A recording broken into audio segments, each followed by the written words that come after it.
আল্লাহ তুমি আমার বাবাকে জান্নাত দান করো, আমিন।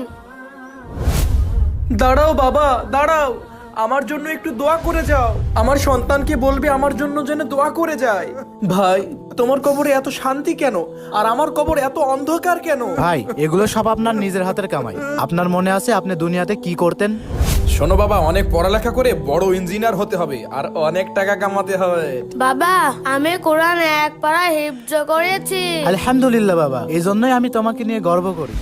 আরে আবু হানিফ ভাই, হ্যাঁ ভাই। ছেলেকে নিয়ে মাদ্রাসায় যাচ্ছেন নাকি? হ্যাঁ, মাদ্রাসায় যাচ্ছিলাম। মাদ্রাসায় যাচ্ছে? এখন কেউ বাচ্চাদেরকে মাদ্রাসায় পড়ায়? ইঞ্জিনিয়ার পড়াচ্ছি ছেলেকে, অনেক টাকা কামাবো। কি বলিস? ঠিক বলেছো বাবা। মাদ্রাসায় পড়ালে হবে ইমাম, আর ইমামের বেতন 3000 টাকা, আর আমার ছেলে মাসে 1 লাখ টাকা ইনকাম করবে।